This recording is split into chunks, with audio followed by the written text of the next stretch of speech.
Hey guys, welcome to government jobs Gyan YouTube channel. Guys, आज की इस वीडियो में हम बात करेंगे UPSC civil service exam IAS और आईएफएस के new recruitment notification online form apply process के बारे में। जी हाँ दोस्तों, Uttar Pradesh public service commission ने सिविल सर्विस एग्जाम आईएएस और आईएफएस के लिए नोटिफिकेशन रिलीज कर दिया है।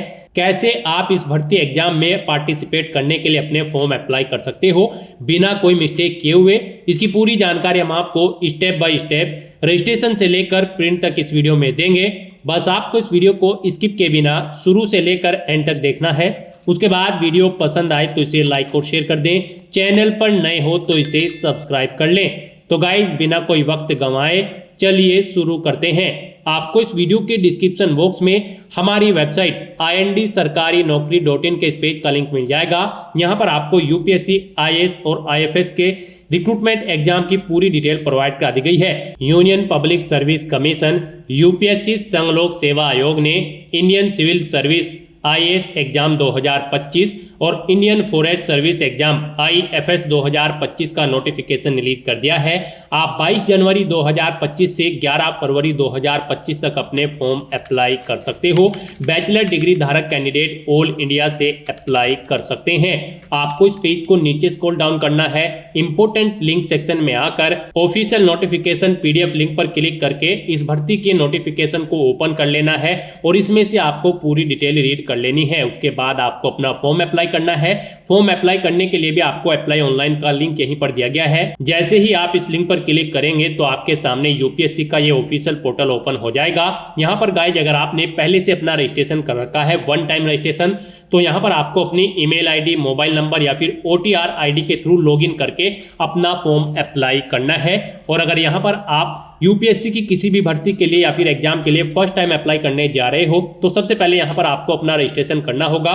उसके लिए आपको यहाँ पर न्यू रजिस्ट्रेशन की टैब दी गई है। आप इस टैब पर क्लिक करें, आपके सामने रजिस्ट्रेशन का फॉर्म ओपन हो जाएगा। यहाँ पर आकर आपको सबसे पहले अपना नाम एंटर करना है। अपनी 10th की मार्कशीट के अकॉर्डिंग उसे वेरीफाई कर लेना है एक बार फिर से एंटर करके।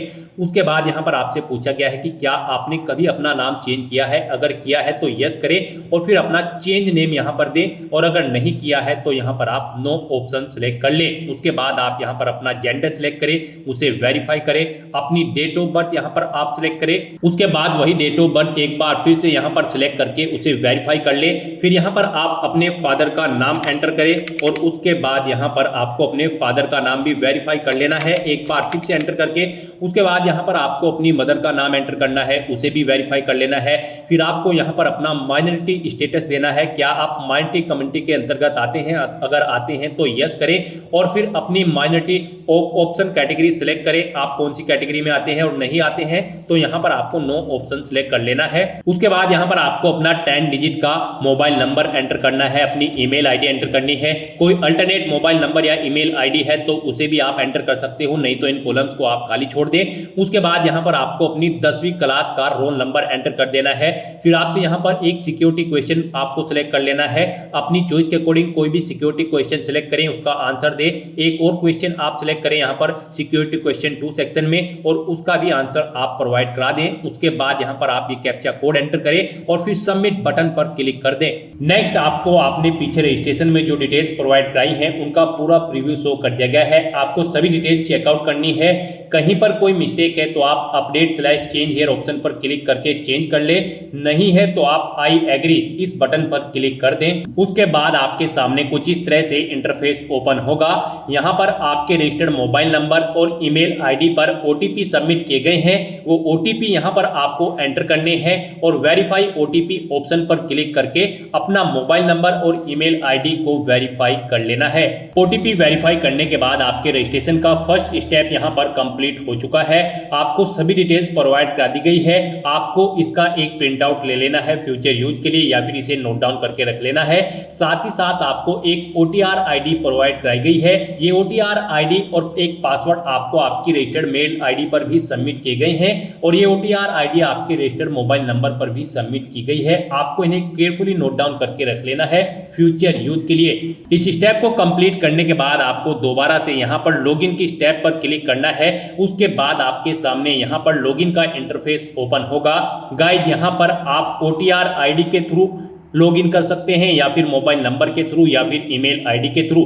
ईमेल आईडी के थ्रू अगर आप लॉगिन करना चाहते हैं तो यहाँ पर आप अपनी ईमेल आईडी एंटर करें, उसके बाद गेट ओटीपी ऑप्शन पर क्लिक करें। आपकी ईमेल आईडी पर एक ओटीपी आएगा, वो ओटीपी आप यहाँ पर एंटर करें, या फिर आप अपना पासवर्ड एंटर करें। जो पासवर्ड आपकी रजिस्टर्ड ईमेल आईडी पर आया है, ये सिक्योरिटी कोड यानी कि वेरिफिकेशन कोड आप यहाँ पर एंटर करें और लॉगिन की स्टेप पर क्लिक करके लॉगिन करें, या फिर आप मोबाइल नंबर के थ्रू यहाँ पर लॉगिन कर सकते हैं। आप अपना मोबाइल नंबर एंटर करें, गेट ओटीपी ऑप्शन पर क्लिक करें, एक ओटीपी आएगा, वो ओटीपी आप यहाँ पर एंटर करें, और या फिर आप अपना पासवर्ड एंटर करके ये वेरिफिकेशन कोड यहाँ पर एंटर करके लॉगिन कर ले।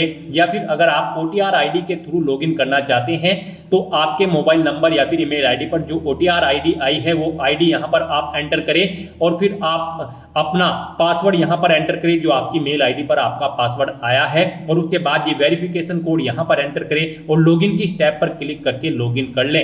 लॉगिन करने के बाद आपके सामने कुछ इस तरह से इंटरफेस ओपन होगा।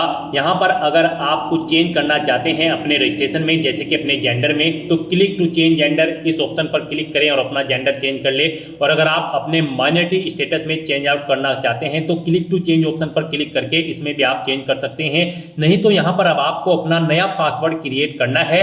यहाँ पर गाइड अब आपको अपना नया पासवर्ड क्रिएट करना है। इसके लिए आपको गाइडलाइन दी गई है, आपका पासवर्ड कम से कम 8 कैरेक्टर का होना चाहिए और ये अल्फा न्यूमेरिक फॉर्मेट में होना चाहिए। मींस आपके पासवर्ड में कम से कम एक अपर केस कैरेक्टर, एक लोअर केस कैरेक्टर, एक इंटीजर नंबर और एक स्पेशल कैरेक्टर जैसे कि @ या फिर डॉलर होना चाहिए। वही पासवर्ड आपको यहाँ पर एक बार फिर से एंटर करके कंफर्म कर लेना है। हम आपको पासवर्ड का सैंपल दिखा रहे हैं, इसके अकॉर्डिंग आपको अपना पासवर्ड क्रिएट करना है। तो आपका अपना पासवर्ड कुछ इस फॉर्मेट में रेडी करना है। इसमें आपका एक अपर केस कैरेक्टर, एक लोअर केस कैरेक्टर, एक इंटीजर नंबर और एक स्पेशल कैरेक्टर होना चाहिए, और इसकी लेंथ कम से कम 8 कैरेक्टर की होनी चाहिए। तो इस फॉर्मेट में आपको अपना पासवर्ड यहाँ पर क्रिएट करना है।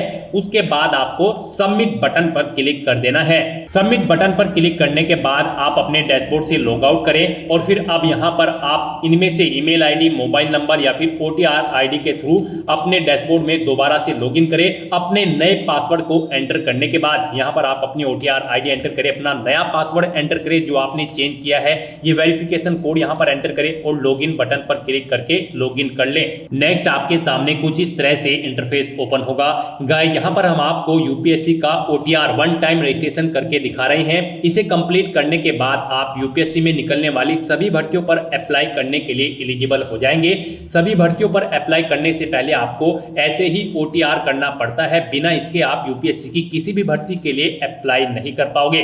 तो यहाँ पर आने के बाद आपको अपने डैशबोर्ड में अपनी OTR की प्रोफाइल को कंप्लीट करना है। सबसे पहले यहाँ पर आपको अपनी पर्सनल इंफॉर्मेशन प्रोवाइड करानी है, तो आप यहाँ पर पर्सनल इंफॉर्मेशन के इस लिंक पर क्लिक करें। उसके बाद आपके सामने कुछ इस तरह से इंटरफेस ओपन होगा। यहाँ पर आपको आपकी कुछ चीजें ऑटोमेटिकली फिल मिल गई है जो आपने रजिस्ट्रेशन के फर्स्ट स्टेप में प्रोवाइड कराई थी।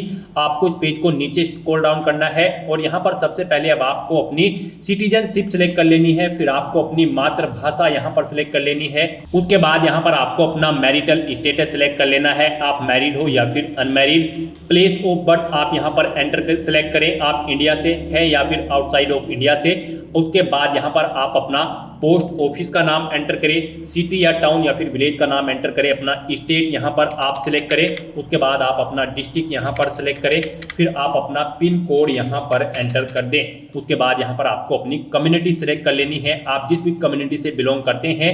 फिर अगर आप रिजर्व कैटेगरी से बिलोंग करते हो तो आप अपना कास्ट का सर्टिफिकेट नंबर यहाँ पर एंटर करें और फिर डेजिग्नेशन सिलेक्ट करें, किसने आपको आपका कास्ट सर्टिफिकेट प्रोवाइड कराया है, जैसे कि तहसीलदार या फिर मैजिस्ट्रेट या फिर पटवारी या फिर कलेक्टर। आप ऑप्शन सिलेक्ट करें, फिर आप स्टेट सिलेक्ट करें, किस स्टेट का आपके पास यहाँ पर ये कास्ट सर्टिफिकेट है वो यहाँ पर आप सिलेक्ट कर लें। उसके बाद यहाँ पर कब आपको वो इशू हुआ है वो डेट आप सिलेक्ट करें, और फिर जिस ऑफिस से आपको ये आपका कास्ट सर्टिफिकेट इशू हुआ है उसका पूरा एड्रेस आपको यहाँ पर एंटर कर देना है। ये सभी डिटेल्स आपको आपके सर्टिफिकेट में मिल जाएगी, वहां से आपको इन्हें देखकर यहाँ पर फिलअप कर देना है। फिर यहाँ पर आपको अपना रिलीजन सिलेक्ट कर लेना है। उसके बाद यहाँ पर आपको अपनी कास्ट का नाम दे देना है, फिर आपको अपने कास्ट सर्टिफिकेट का सीरियल नंबर यहाँ पर एंटर कर देना है। फिर यहाँ पर आपको अपने कास्ट सर्टिफिकेट का सीरियल नंबर एंटर कर देना है। उसके बाद यहाँ पर आपसे पूछा गया है कि क्या आप PWBD या फिर PWD कैंडिडेट हैं, अगर हैं तो यस ऑप्शन सिलेक्ट करें और फिर बताएं आपकी परसेंटेज क्या यहाँ पर 40% से अबव है, अगर है तो यस करें, नहीं है तो नो ऑप्शन सेलेक्ट करें। और अगर आप यहाँ पर PWBD या फिर PWD कैंडिडेट नहीं है तो आपको नो ऑप्शन सेलेक्ट करना है। उसके बाद यहाँ पर आपको अपना फोटो आइडेंटिटी कार्ड यहाँ पर सिलेक्ट कर लेना है। कोई भी एक फोटो आइडेंटिटी कार्ड यहाँ पर आपको प्रोवाइड कराना है। आप ऑप्शन सेलेक्ट करें, driving licence, PAN card, passport या फिर वोटर ID। उसके बाद उसका नंबर आप यहाँ पर एंटर कर दे। फिर यहाँ पर आपसे पूछा गया कि क्या आप PH या फिर PWBD कैंडिडेट हैं और यहाँ पर आप UPSC के पहले के किसी एग्जाम में पार्टिसिपेट कर चुके हैं। अगर कर चुके हैं तो यस करें और फिर उसकी डिटेल दे, उस जैसे कि एग्जाम का नेम, उसका ईयर और अपना रोल नंबर आप यहाँ पर प्रोवाइड कराएं। और अगर आपने UPSC के किसी भी एग्जाम में अब से पहले पार्टिसिपेट नहीं किया है तो यहाँ पर आपको नो ऑप्शन सेलेक्ट करना है। उसके बाद यहाँ पर आपसे पूछा गया है कि क्या आप अपनी पर्सनल इंफॉर्मेशन को यहाँ पर अवेलेबल कराना चाहते हैं, तो यहाँ पर आपको यस ऑप्शन सेलेक्ट कर लेना है। उसके बाद यहाँ पर आपको चेकबॉक्स को ओके करना है और सेव के इस बटन पर क्लिक करके अपनी पर्सनल इंफॉर्मेशन को सेव कर देना है। इस तरह से आपकी पर्सनल इंफॉर्मेशन यहाँ पर सेव हो जाएगी। इसके सामने आपको ओके का ग्रीन कलर का टिक मिल जाएगा। अब यहाँ पर आपको अपना एड्रेस इंफॉर्मेशन प्रोवाइड करानी है। एड्रेस इंफॉर्मेशन के इस लिंक पर क्लिक करें। उसके बाद आपके सामने कुछ इस तरह से इंटरफेस ओपन होगा। अब यहाँ पर आप अपना कोरोस्पोंडेंस एड्रेस एंटर करें। उसके बाद आप अपना परमानेंट एड्रेस यहाँ पर एंटर कर दें। और अगर आपका परमानेंट एड्रेस आपके कोरोस्पोंडेंस एड्रेस के अकॉर्डिंग सेम है तो यहाँ पर click here if your permanent postal address is same as correspondence address. आप इस चेकबॉक्स पर ओके कर दें। ऑटोमेटिकली आपका परमानेंट एड्रेस आपके कोरोस्पोंडेंस एड्रेस के अकॉर्डिंग फिल हो जाएगा। उसके बाद आप सेव के इस बटन पर क्लिक करके अपनी एड्रेस की इंफॉर्मेशन को आप सेव कर दें। एड्रेस की इंफॉर्मेशन प्रोवाइड कराने के बाद आपको अपना फोटो और सिग्नेचर अपलोड करने हैं। तो आप फोटो एंड साइन अपलोड इस लिंक पर क्लिक करें। आपके सामने कुछ इस तरह से इंटरफेस शो होगा। यहाँ पर आपको दी गई गाइडलाइंस के अकॉर्डिंग अपना फोटो और सिग्नेचर अपलोड करने हैं। गाइस, यहाँ पर आपका फोटोग्राफ JPG फॉर्मेट में होना चाहिए और आपका फोटो का डायमेंशन 550 पिक्सल से 1000 पिक्सल के बीच में होना चाहिए। और आपका फोटो यहाँ पर कुछ इस तरह से होना चाहिए। उसके नीचे यहाँ पर आपको अपना नाम एंटर करना है और फिर किस डेट को यहाँ पर क्रिएट हुआ है वो डेट आपको यहाँ पर एंटर कर देनी है। यहाँ पर आपके फोटो का बैकग्राउंड व्हाइट कलर में होना चाहिए और ये 10 दिन से ओल्ड नहीं होना चाहिए। मींस जिस दिन आप फॉर्म भर रहे हैं उससे 10 दिन से ज्यादा पुराना फोटो आपका नहीं होना चाहिए। तो यहाँ पर आपको चूज फाइल बटन पर क्लिक करना है, फाइल को सिलेक्ट कर लेना है और अपना फोटो यहाँ पर आपको अपलोड कर देना है। अपना फोटो सिलेक्ट करने के बाद आपको चेकबॉक्स को ओके करना है और फिर आपको सेव बटन पर क्लिक कर देना है। और अगर आपका फोटो यहाँ पर बड़ा या छोटा है, आप उसे रिसाइज करना चाहते हैं तो यहाँ पर आप क्लिक हियर के इस लिंक पर क्लिक करें। यहाँ पर आपको पूरी गाइडलाइन दी गई है कैसे आप अपना फोटो यहाँ पर रिसाइज कर सकते हैं। यहाँ पर आपको अपने कंप्यूटर में MS पेंट ओपन कर लेना है, उसमें अपना फोटो इंपोर्ट कर लेना है और इन इंस्ट्रक्शंस को फॉलो करते हुए आपको अपना फोटो यहाँ पर रिसाइज कर लेना है। आप अपना फोटो इन इंस्ट्रक्शंस को फॉलो करते हुए रिसाइज कर सकते हैं, उसे बड़ा या छोटा आप कर सकते हैं। अपना फोटो इस तरह से अपलोड करने के बाद अब आपको सिग्नेचर की स्टेप पर क्लिक करना है और अपने सिग्नेचर भी आपको यहाँ पर गाइडलाइन के अकॉर्डिंग ही अपलोड करने हैं। आपके सिग्नेचर भी JPG फॉर्मेट में होने चाहिए। डायमेंशन इनकी 350 पिक्सल से 550 पिक्सल के बीच में होनी चाहिए और इनका साइज 20 से 300 KB के बीच में होना चाहिए। तो यहाँ पर अब आपको अपने सिग्नेचर अपलोड करने हैं। इसके लिए भी आपको चूज फाइल बटन पर क्लिक करना है, फाइल को सिलेक्ट कर लेना है और अपने सिग्नेचर्स को यहाँ पर आपको अपलोड कर देना है। सिग्नेचर की फाइल सिलेक्ट करने के बाद आपको इस चेकबॉक्स को ओके करना है और सेव के इस बटन पर क्लिक करके अपने सिग्नेचर को भी अपलोड कर देना है। अपने फोटो और सिग्नेचर अपलोड करने के बाद अब आपको एजुकेशनल इंफॉर्मेशन इस लिंक पर क्लिक करना है और यहाँ पर अपनी एजुकेशनल क्वालिफिकेशन की डिटेल प्रोवाइड करानी है। यहाँ पर सबसे पहले आपको अपनी 10वीं क्लास की डिटेल प्रोवाइड करानी है। तो यहाँ पर आपको सबसे पहले अपनी 10वीं क्लास की डिटेल प्रोवाइड करानी है। यहाँ पर आप अपनी क्लास या डिवीजन बताएं या फिर ग्रेड जो भी आपने 10वीं क्लास में ऑब्टेन की है। जैसे कि अगर आपने फर्स्ट डिवीजन ऑब्टेन की है तो यहाँ पर फर्स्ट एंटर करें। उसके बाद आपने कितने परसेंट मार्क्स ऑब्टेन किए हैं वो यहाँ पर आप एंटर करें। CGPA में स्कोर है तो यहाँ पर आप अपना CGPA दें, कितने में से कितने आपका CGPA है। उसके बाद पासिंग ऑफ ईयर आप प्रोवाइड कराएं, कब आपने अपना 10वीं का एग्जाम पास आउट किया है।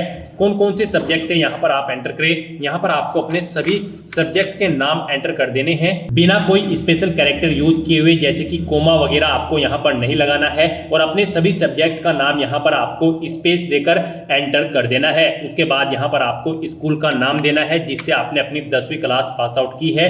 फिर बोर्ड या यूनिवर्सिटी का नाम देना है जिससे आपने अपनी 10वीं क्लास पास आउट की है। उसके बाद आपको सेव के इस बटन पर क्लिक करके अपनी ये सभी डिटेल सेव कर देनी है। 10th क्लास की डिटेल प्रोवाइड कराने के बाद आपको अपनी 12th क्लास की डिटेल यहाँ पर प्रोवाइड करानी है।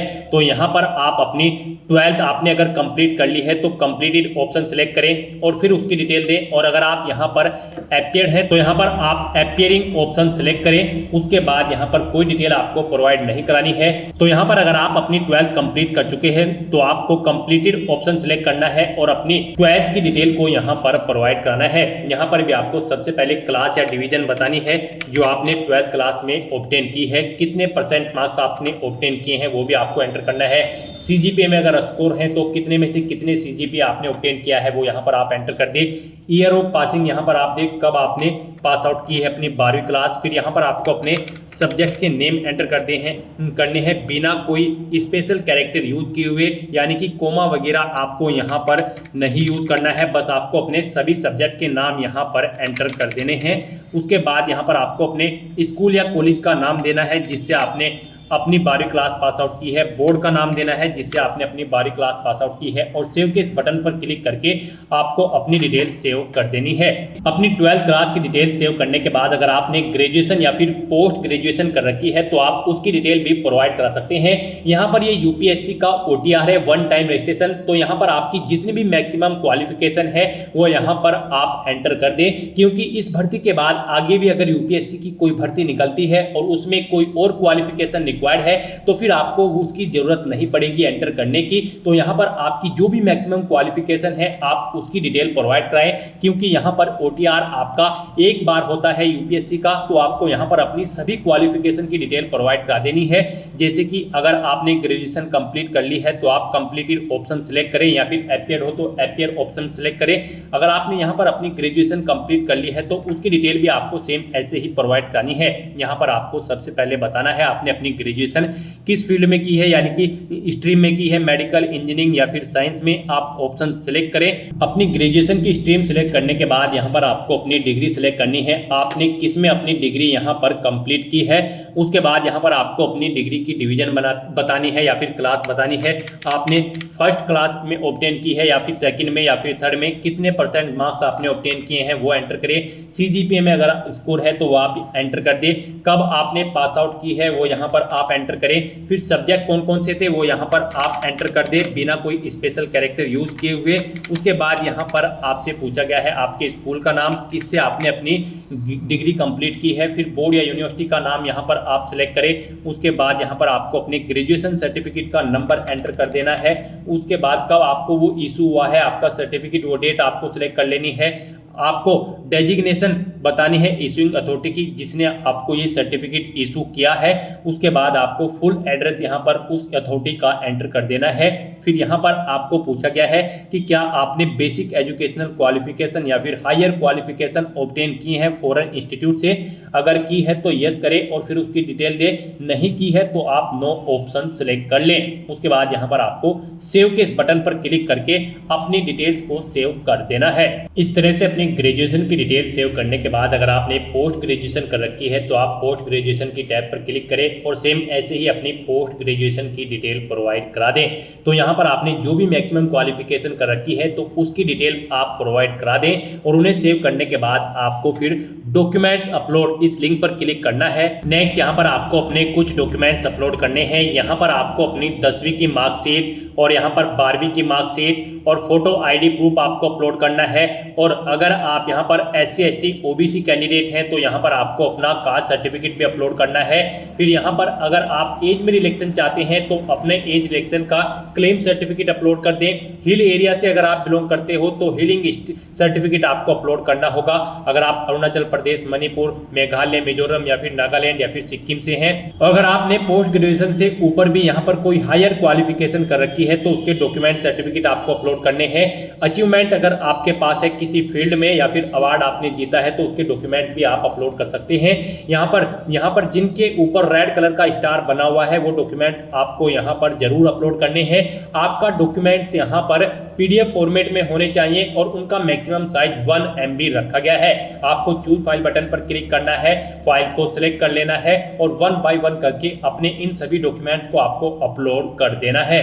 अपने इन सभी डॉक्यूमेंट्स को सक्सेसफुली अपलोड करने के बाद आपको पेरेंटल इंफॉर्मेशन इस लिंक पर क्लिक कर देना है। उसके बाद आपके सामने कुछ इस तरह से इंटरफेस ओपन होगा।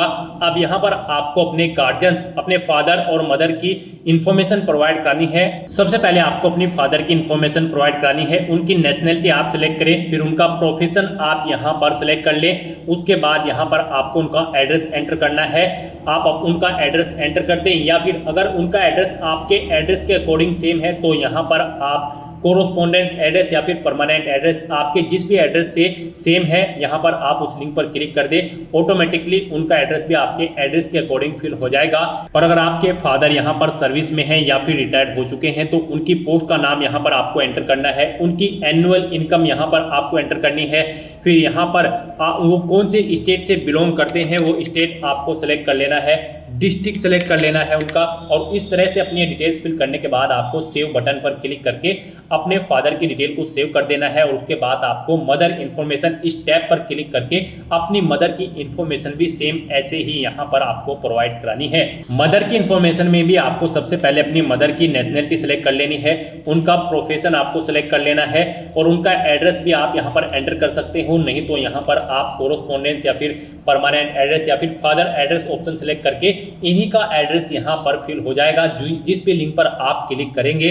उसके बाद अगर वो यहाँ पर कार्यरत है यानी कि सर्विस करती हैं या फिर रिटायर्ड हो चुकी है तो उनकी पोस्ट का नाम यहाँ पर आप एंटर कर दें। उनकी एनुअल इनकम कितनी है वो यहाँ पर आप एंटर कर दें। नहीं है तो आप नॉट एप्लीकेबल यहाँ पर एंटर कर सकते हैं और अगर एनुअल इनकम नहीं है तो यहाँ पर आप 0 एंटर कर सकते हैं। उसके बाद आपकी माता किस स्टेट से बिलोंग करती है यहाँ पर आप उस स्टेट का नाम सेलेक्ट करें। उसके बाद डिस्ट्रिक्ट सेलेक्ट करें और फिर उनकी ये डिटेल सेव के इस बटन पर क्लिक करके सेव कर दें। नेक्स्ट यहाँ पर आपको अपनी एम्प्लॉयमेंट इंफॉर्मेशन प्रोवाइड करानी है। आपको एम्प्लॉयमेंट इंफॉर्मेशन के इस लिंक पर क्लिक करना है। उसके बाद आपके सामने कुछ इस तरह से इंटरफेस ओपन होगा। यहाँ पर आपसे पूछा गया है आप सेंट्रल गवर्नमेंट के एम्प्लॉय हैं या फिर स्टेट गवर्नमेंट में आपने सर्विस की है या फिर PSU में या फिर किसी प्राइवेट सेक्टर में या फिर किसी अदर में। आप ऑप्शन सेलेक्ट करें और फिर उसकी डिटेल दें। और अगर आप एम्प्लॉय नहीं है आपको यहाँ पर नॉट एम्प्लॉयड ऑप्शन सेलेक्ट करना है और फिर आपको यहाँ पर नो ऑप्शन सेलेक्ट करने हैं और सेव बटन पर क्लिक कर देना है। इस तरह से आपकी एम्प्लॉयमेंट इंफॉर्मेशन यहाँ पर सेव हो जाएगी। उसके बाद आपको UPSC एग्जामिनेशन इंफॉर्मेशन इस लिंक पर क्लिक करना है। उसके बाद आपके सामने कुछ इस तरह से इंटरफेस ओपन होगा। यहाँ पर आपसे पूछा गया है कि क्या आपको UPSC ने कभी एग्जाम में बैठने से रोका है। अगर रोका है तो यस करें और फिर उसकी डिटेल दे।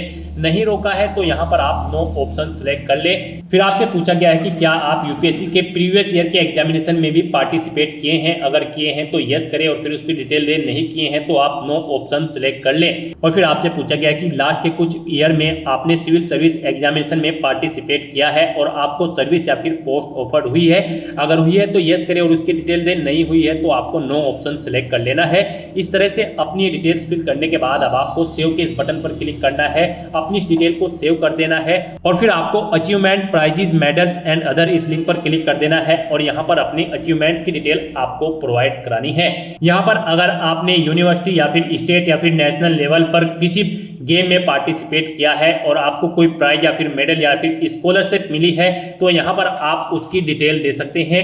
स्पोर्ट में अगर आपके पास NCC या फिर अदर है तो आप यहाँ पर उसकी डिटेल दें। और अगर आपने कोई पोजीशन डिस्ट्रिक्शन लीडरशिप हासिल की है स्कूल या कॉलेज में उसकी डिटेल प्रोवाइड करा दें। कोई अदर एक्स्ट्रा करिकुलम एक्टिविटीज आपने की है तो उसकी डिटेल प्रोवाइड करा सकते हैं। तो इस तरह से यहाँ पर आपको अपने इन अचीवमेंट्स की, प्राइजेस की, मेडल्स की डिटेल यहाँ पर प्रोवाइड करानी है। अगर आपने अचीवमेंट्स यहाँ पर ऑब्टेन किए हैं, नहीं किए हैं तो आप इनको खाली छोड़ सकते हैं। फिर यहाँ पर आपसे पूछा गया है कि क्या आपके पास यहाँ पर 5 एकड़ एग्रीकल्चर लैंड है और यहाँ पर आपका रेजिडेंशियल फ्लैट 1000 स्क्वायर मीटर से ज्यादा है या फिर रेजिडेंशियल प्लॉट आपका 100 स्क्वायर यार्ड से अबव है या फिर आपका रेजिडेंशियल प्लॉट यहाँ पर 200 स्क्वायर रिक्वायर येट या फिर उससे अबव है।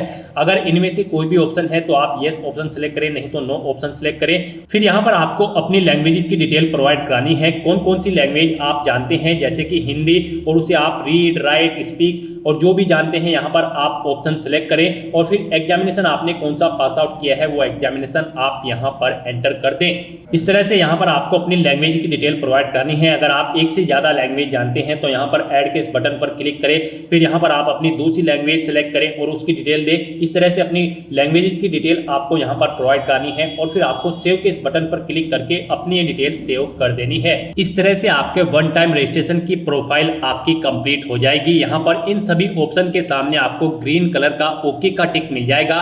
तो यहाँ पर आपकी OTR की प्रोफाइल कंप्लीट हो चुकी है।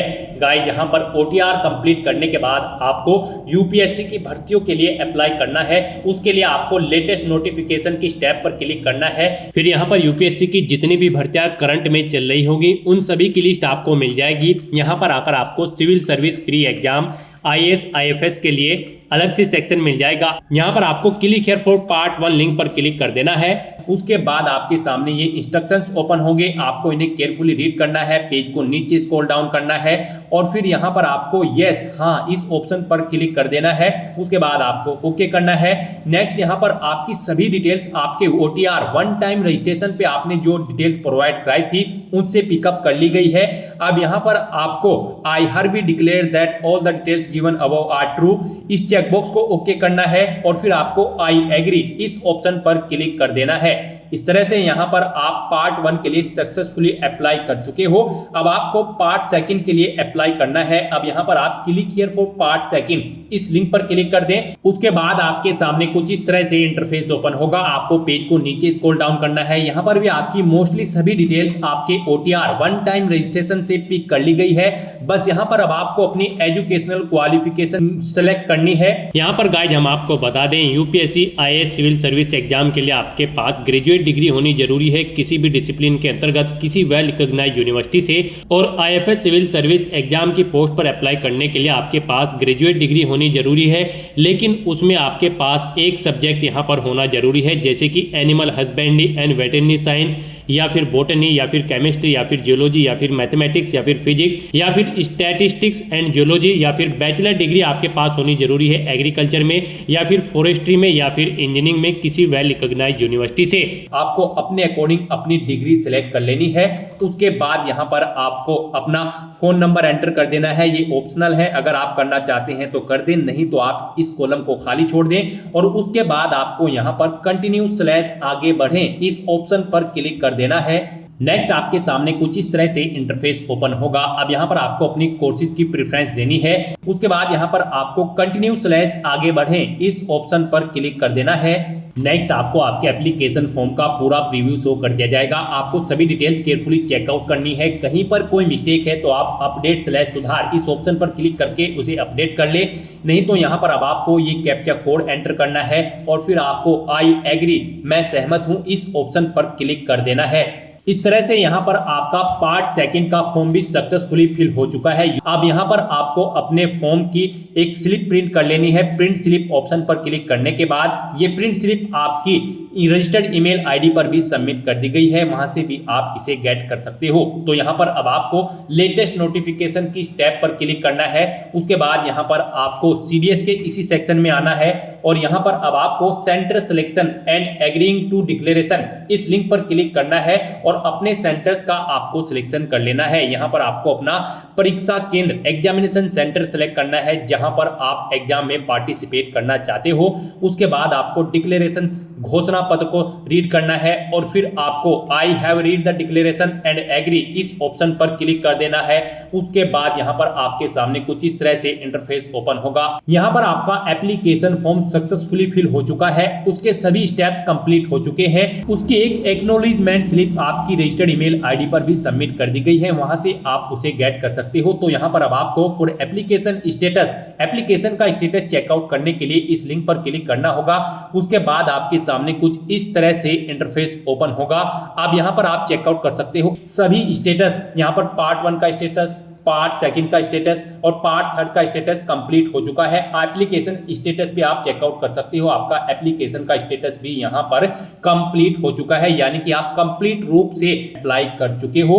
अब आप यहाँ पर क्लिक हियर के इस लिंक पर क्लिक करें और अपने एप्लीकेशन फॉर्म का एक हार्ड कॉपी प्रिंट आउट ले लें। इस लिंक पर क्लिक करने के बाद आपके सामने आपका फॉर्म ओपन हो जाएगा। यहाँ पर आप प्रिंट के इस बटन पर क्लिक करके अपने फॉर्म का एक हार्ड कॉपी प्रिंट आउट ले सकते हो फ्यूचर यूज के लिए। तो दोस्तों ऐसे आप UPSC civil service exam IAS और आईएफएस 2025 के लिए अपने फॉर्म अप्लाई कर सकते हो बिना कोई मिस्टेक किए हुए। आज की इस वीडियो में बस इतना ही। आई होप ये वीडियो आपको पसंद आई होगी। अगर पसंद आई हो तो इसे लाइक और शेयर करें, चैनल पर नए हो तो इसे सब्सक्राइब कर लें।